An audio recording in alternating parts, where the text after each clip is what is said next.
Kita masuk ke pertemuan 2. Di pertemuan 2 kita membahas tegangan dan regangan secara mendalam. Pertama kita masuk dulu ke besaran mekanis bahannya. Nah, untuk mendesain mesin dan struktur agar keduanya berfungsi secara memadai, kita harus memahami perilaku mekanis dari material atau bahan yang digunakan. Biasanya, satu-satunya cara untuk menentukan bagaimana suatu bahan berperilaku apabila mengalami perubahan adalah dengan melakukan eksperimen di laboratorium. Hampir semua laboratorium pengujian bahan diperlengkapi dengan mesin-mesin yang mampu membebani benda uji dengan berbagai cara, termasuk pembebanan statis dan dinamik, baik tarik maupun tekan. Nah, mesin uji tarik tipikal ditunjukkan di gambar yang 17 nih yang kanan nih.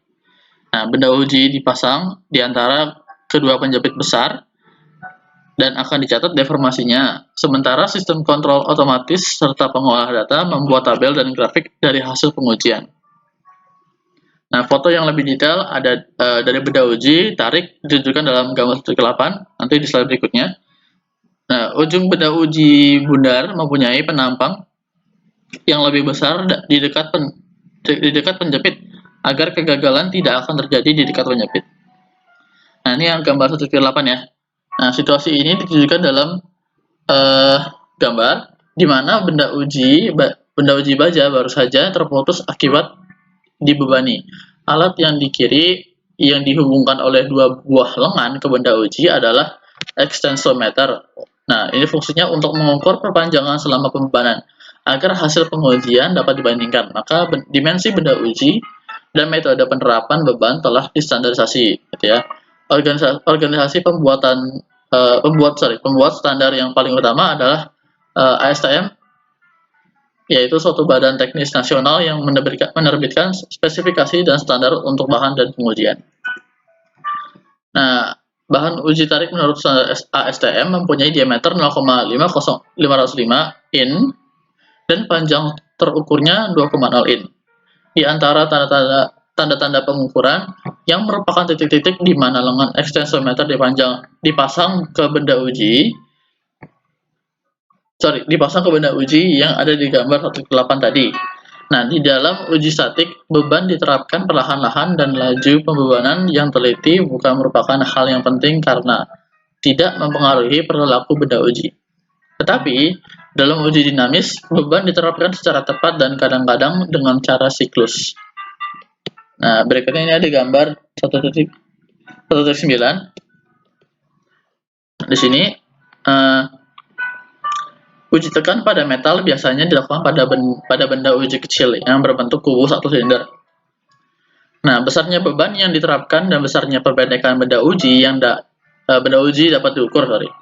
Beton diuji tekan pada setiap proyek konstruksi yang penting untuk menjamin bahwa kekuatan yang dibutuhkan telah dicapai.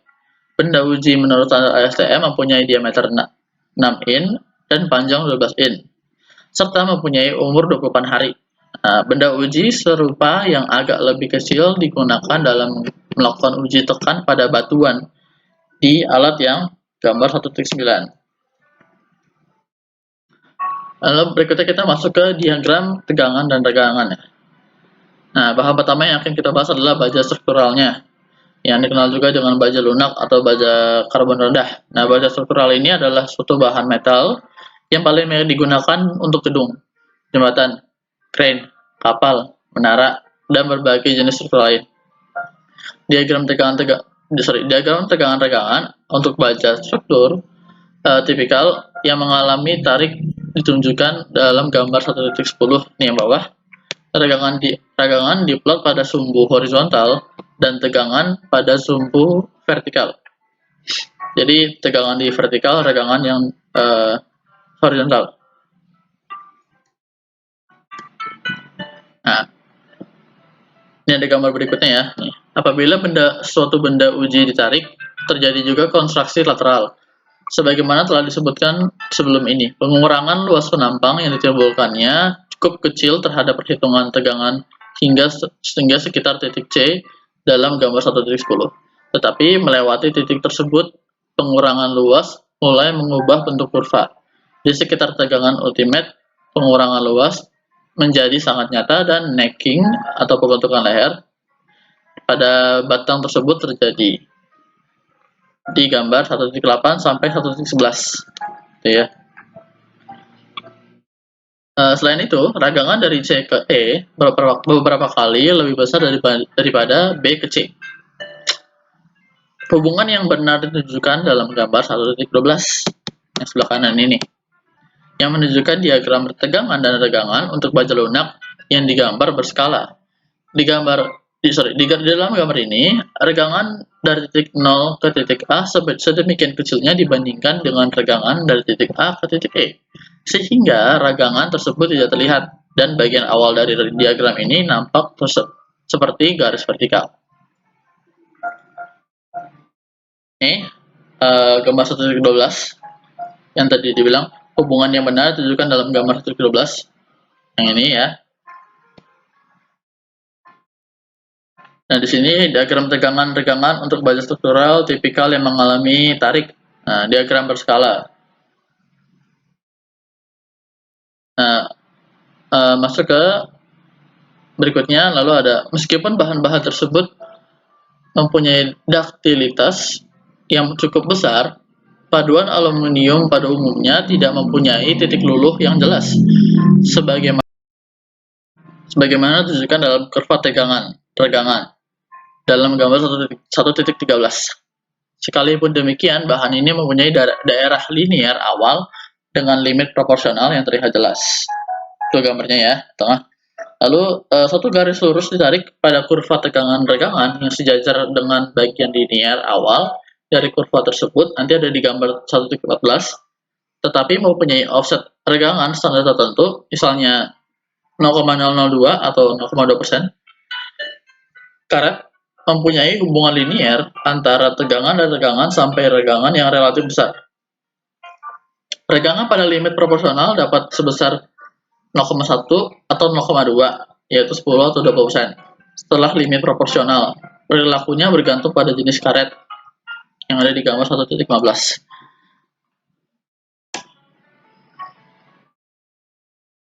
Nah, ini gambar 1.14 sama gambar 1.14. 1.14 itu yang tegangan luluh sembarang yang ditentukan dengan metode offset.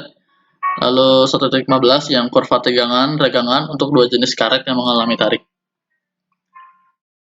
Lalu masuklah ke persentase perpanjangan. Nah, rumusnya itu adalah LF dikurangi L awal, L0 gitu ya, L awal per L0 dikali 100. L0 adalah panjang struktur awalnya, lalu LF-nya jarak antara tanda-tanda pengaturan pada saat fraktur. Lalu ada juga persentase reduksi luasnya, A ya, artinya simbolnya, karena kan luas penampang.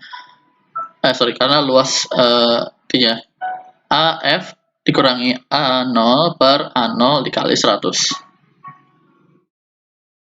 A0-nya itu adalah luas penampang melintang awal, AF-nya itu adalah luas akhir pada penampang frakturnya. Nah, bahan yang gagal karena tarik pada harga regangan yang relatif rendah disebut bahan yang ketas. Tahu ya bahasa ketas gitu ya. Contohnya adalah beton, batu, besi tuang, kaca, keramik, dan berbagai panduan metalik. Nah, bahan yang getas akan gagal hanya dengan sedikit perpanjangan sesudah limit proporsional, yaitu tegangan di titik A dalam gambar 1.16 nanti di gambarnya dilampaui. Selain itu, reduksi luas tidak signifikan, dan tegangan fraktur nominal di titik B akan sama dengan tegangan ultima sebenarnya. Lalu ini gambarnya 1.16 yang tadi ya, yang tadi dibilang sini. Limit proporsional tegangan di titik A dalam gambar 1.16 tadi ya. Itu gambarnya, diagram tegangan-regangan tipikal untuk bahan ketas yang menunjukkan limit proporsional titik A dan tegangan fraktur di titik B. Lalu kurva tegangan-regangan untuk bahan yang mengalami tekan berbeda dengan mengalami tarik. Metal duktil seperti baja, aluminium, dan tembaga mempunyai limit proporsional yang untuk tekan yang sangat dekat dengan untuk tarik. Nah, dengan bertambahnya beban, sisi benda uji akan menjadi semakin besar dan semakin meningkatkan tahanannya terhadap perpendekan lebih lanjut. Nah, karakteristik ini diilustrasikan dalam gambar 1.17 yang memperlihatkan diagram tegangan-regangan tekan untuk lembaga.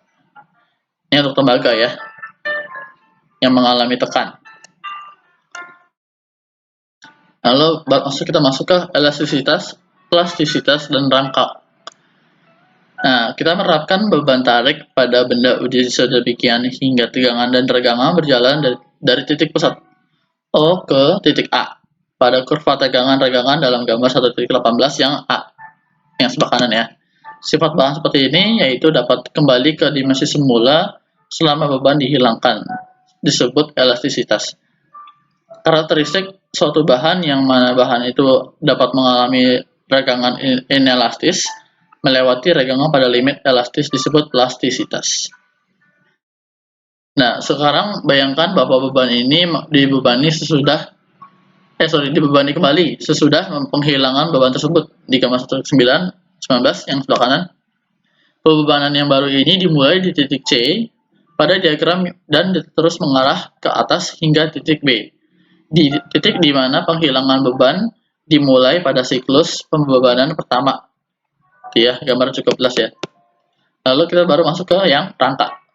Apabila dibebani untuk waktu yang cukup lama, beberapa bahan mengalami regangan tambahan dan disebut mengalami rangka.